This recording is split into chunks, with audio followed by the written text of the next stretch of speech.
Good morning, student. How are you all? I hope you are doing well, and definitely, my always one request for you guys: ki don't go out from your houses without any mask and without any reason because of this corona spreading everywhere, and don't जब अपने आप को बीमारी लगाएंगे तो family अपने आप ही involve हो जाएगी उसमें, तो मत करिए ऐसा। चलिए, इसके साथ ही हम लोगों का जो नेक्स्ट है वो शुरू हुआ था। इसमें मैंने आप लोगों को बताया था, मैंने आपको कॉम्पिटेंट बेसिकली हमारी लास्ट क्लास में शुरू हो गया था कि every person competent to contract, हमने इसकी लास्ट क्लास में डिस्कस किया था।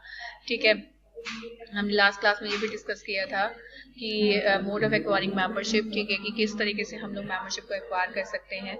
ठीक है, तो वही है कि subscriber to the memorandum agreeing in writing to become a member, कि भाई अगर कोई बंदा मेंबरशिप लेने के लिए एग्रीमेंट करता है तो वो सबसे पहले, अगर भाई कंपनी ने कोई इशू निकाला है, ठीक है, तो उसके लिए वो अगर क्या कर रहा है, कंपनी को अप्लाई कर रहा है, या उसने कोई इंस्ट्रूमेंट ऑफ ट्रांसफर है, मतलब क्या कहते हैं कि दो लोग, एक बंदा अपनी शेयर बेचना चाह रहा है और एक खरीदना चाह रहा है, तो उनके बीच में प्रॉपर ट्रांसफरशिप एग्रीमेंट हुआ है। उसके बाद क्या आपका डिसीज पर्सन, अगर मान के चलो कोई बंदा मर जाता है तो उसके परिवार वालों को उसकी संपत्ति मिलती है, तो शेयर भी मिलते हैं ट्रांसमिशन के द्वारा। इसके अलावा अगर कोई बंदा अपने आप को प्रिटेंड कर रहा है, या फिर अगर किसी बंदे ने होल्ड कर रखा है किसके रूप में, डिपॉजिटरी मतलब इलेक्ट्रॉनिक मोड में शेयर होल्ड कर रखे हैं, तो वो भी किसका पार्ट माना जाता है, मोड ऑफ एक्वायरिंग मेंबरशिप का पार्ट माना जाता है। अब बात आती है क्या कहते हैं आपका सब्सक्राइबर टू द कैप का मेमोरेंडम। तो डेफिनेटली अगर हम बात करें सब्सक्राइबर टू द क्या कहते हैं आपका मेमोरेंडम, तो ये वाली बात मैं ऑलरेडी आप लोगों के साथ डिस्कस कर चुकी हूँ बहुत एनलार्ज करके, कि अल्टीमेटली कोई बंदा जो कंपनी का मेंबर बनना चाहता है, तो वो अगर कंपनी का सब्सक्राइबर बन जाता है इन द स्टार्टिंग, जब कंपनी बनती है उसके इनकॉर्पोरेशन से पहले, और कंपनी के मेमोरेंडम के सब्सक्रिप्शन लिस्ट में अगर उसका नाम लिखा जाता है, तो वो ऑटोमेटिकली कंपनी के इनकॉर्पोरेट होने के बाद ही वो कंपनी का मेंबर बन जाता है। इसके अलावा आपका सब्सक्राइबर टू द मेमोरेंडम हो गया। एग्रीमेंट इन राइटिंग, डेफिनेटली अगर कोई बंदा एग्रीमेंट राइटिंग करता है, जो अभी मैंने अभी आप लोगों को बताया वही सब है इसके अंदर। ठीक है, अब इसके अलावा वही ट्रांसफर ऑफ शेयर्स, बिल्कुल अगर कोई बंदा दूसरे बंदे को शेयर ट्रांसफर करता है तो रजिस्टर मेंबर में से पहले वाले बंदे का नाम जो ट्रांसफर, उसका नाम हटाकर ट्रांसफरी का नाम ऐड कर दिया जाता है। ट्रांसमिशन ऑफ शेयर, अगर कोई बंदा क्या कहते हैं शेयर ट्रांसफर करता है, मतलब अगर बाय ऑपरेशन ऑफ लॉ के थ्रू क्या होते हैं शेयर ट्रांसफर होते हैं, मतलब एक बंदा क्या है आपका देखा जाए तो वो बंदा आपका मर चुका है और दूसरे बंदे को उसके शेयर मिल रहे हैं उसके मरने के बाद, तो ट्रांसमिशन बोलते हैं उसको। एनेक्सिस टॉपिक मैं आपको बता ही चुकी हूँ। इसके अलावा वो में become a member, obviously company किसी दूसरी कंपनी मेंबर बन सकती है, हम लोगों ने डिस्कस कर लिया था। Partnership firm as a member, बिल्कुल पार्टनरशिप फर्म भी बन सकती है। पार्टनरशिप फर्म नहीं बन सकती क्योंकि वो लीगल पर्सन नहीं होती है। एलएलपी बन सकती है, बिल्कुल सही बात है।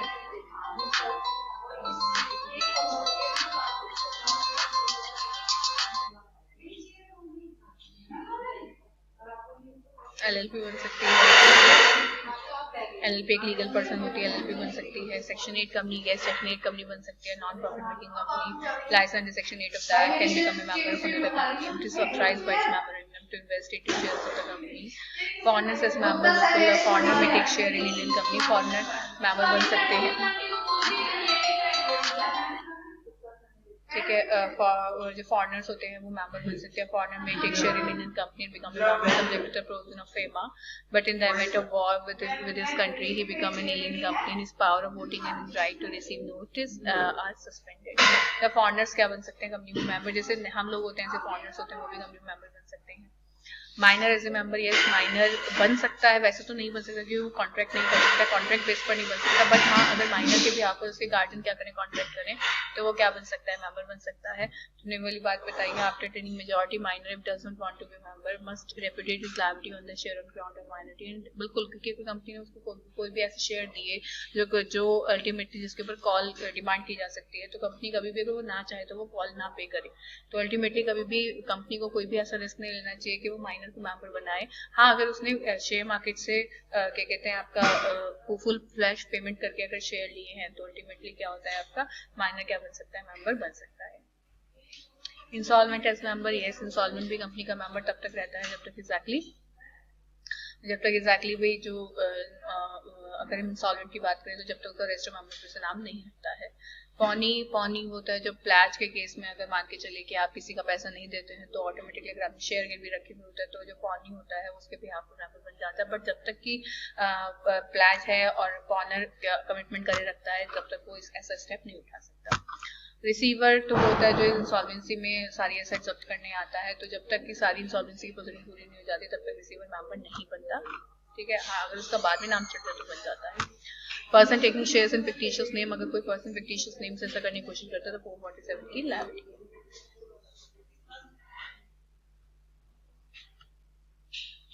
Trade union as a member, yes trade union भी मेंबर बन सकती है। जॉइंट मेंबर एक चीज के दो से क्या कहते हैं ज्यादा मेंबर हो सकते हैं अगर आप चाहें तो, पर उसके लिए आपको अप्लाई करना पड़ता है। बट सारे अधिकार कौन इस्तेमाल करता है? आपका पहला वाला बंदा इस्तेमाल करता है। वो बात अलग है कि दूसरा वाला बंदा कह सकता है बात के लिए, ठीक है, पर वैसे पहले वाला बंदा इस्तेमाल करता है। एजेंट में नोटिस दूसरे जाता है, एजेंट में जाता भी हुई है, ठीक है, वोट भी एक ही बंदा करता है। ये सब मिनिमम नंबर ऑफ मेंबर मैं ऑलरेडी डिस्कस विद यू। मैं ओपीसी इन 1, प्राइवेट कंपनी इन 2, ठीक है, पब्लिक कंपनी 7।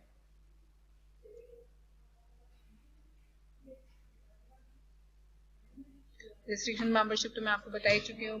पब्लिक ओपीसी में तो एक ही होती है, प्राइवेट कंपनी में 200 की होती है, पब्लिक कंपनी में कोई लिमिट नहीं होती है। मेंबरशिप खत्म कब हो जाती है? वही अगर आप किसी दूसरे को अपनी शेयर ट्रांसफर कर दो, अगर आपके शेयर प्रॉफिट हो जाए, ठीक है, अगर आप क्या कहते हैं लियन पे आ जाए, आपके शेयर आप मर जाओ, या आप इंसॉल्वेंट हो जाओ, या आप प्रेफरेंशियल से रिडीम हो जाए, ठीक है, या फिर क्या कहते हैं अगर आप 241 का केस हो जिसमें आप मिसमैनेजमेंट कर रहे हो, ठीक है, तो आपकी जो मेंबरशिप होती है उसको रिसाइन कर दिया जाता है। शेयर्स परचेज इधर बाय अनदर कंपनी बिल्कुल अगर खरीद ली जाती है, ये मैं आपके साथ ऑलरेडी डिस्कस कर चुकी हूँ। एक्सपल्शन ऑफ मेंबर, ठीक है, controversy arises to whether limited company, बिल्कुल ये भी मैं आप लोगों को बताया था कि पार्टनरशिप में पार्टनर को निकाला जा सकता है बट कंपनी में नहीं निकाला जा सकता। और अगर आर्टिकल में कोई ऐसी बात आप डाल भी दो, ठीक है, तो ऑटोमेटिकली वो डाली हुई बात क्या हो जाती है, आपकी नल एंड वॉइड हो जाती है। तो controversy arises to whether public limited company had power to insert an article in article association relating to expulsion of a member by the board of director of company whether the director were of view that our activity conduct of such a member was detrimental to interest of the company। DCA बोलता है कि an article for expulsion of member is opposed to the fundamental principle of company jurisprudence and ultra vires, ठीक है, the company, the reason being that such a provision against the provision of Companies Act relating to the capital rights of member in a company, the power of CEG is an appellate authority under section 11 of the capital act, the power of court, ठीक है, इन्होंने बता रखा है according to section 6 of the Companies Act, the act override the memorandum and article any person contained in this document repugnant to provision of Company Act is cap का void, अगर होता भी है तो void हो जाता है। रजिस्टर ऑफ मेंबर, ये भी मैंने आप लोगों को बताया था, ये हम लोग ऑलरेडी डिस्कस कर चुके हैं रजिस्टर ऑफ मेंबर। अब आता है आपका modalities of the maintaining the register. देखिए सीधी सी बात है, जो कंपनी है जब वो रजिस्टर मेंबर मेंटेन करती है उसमें क्या क्या होता है, मैंने अपनी मेंबर का नाम और उसका एड्रेस, अगर बॉडी कॉर्पोरेट है तो उसका रजिस्टर्ड ऑफिस, ठीक है, इसके अलावा उसकी email address, permanent account number, उसका सिन अगर वो कंपनी है तो, date of becoming member, date of cessation, amount of guarantee, any other interest instruction, जो भी इंपॉर्टेंट पॉइंट्स को आप छोड़ सकते हैं।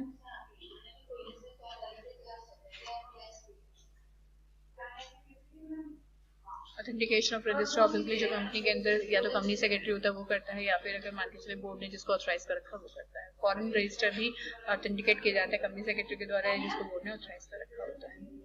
इंडेक्स ऑफ मेंबर तो वही है कि rule 6 of companies act include an index of name, every register maintain shall include index of name, बिल्कुल इंडेक्स ऑफ नेम जिसमें हर बंदे का उसकी फोलियो के हिसाब से क्या होता है मेंशन होता है।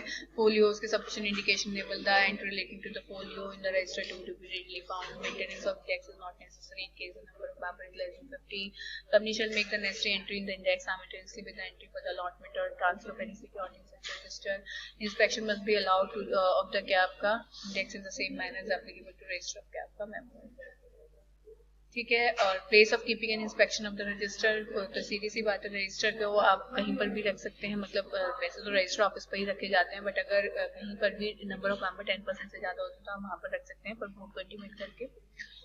कॉपी में भी kept at any place in India which more than, मैंने आपको पहले बताया था कि जहाँ पर 110 से ज्यादा क्या रखते हैं, total number of member entered in the register member reside if approved by the SR pass in January company, filing of SR in advance, बिल्कुल सही बात है, copy of the proposed SR in advance to be filed with the register is required in accordance with the proviso, shall be filed with the register at least 1 day before the cap date of the meeting of company form number MPT 40, which was already discussed। Inspection of register, inspection of register we already discuss in the gap the next meeting. और इसके साथ ही हम लोग अलविदा लेते हैं। और मैं आपको एक ही चीज़ बोलूँगी, आप प्लीज़ प्लीज़ प्लीज़ जो भी प्रॉब्लम हो मुझसे डिस्कस करें। अगर आप लोगों को कोई भी इशू आता है तो मुझसे बताएं, ठीक है? Okay, bye guys, take care.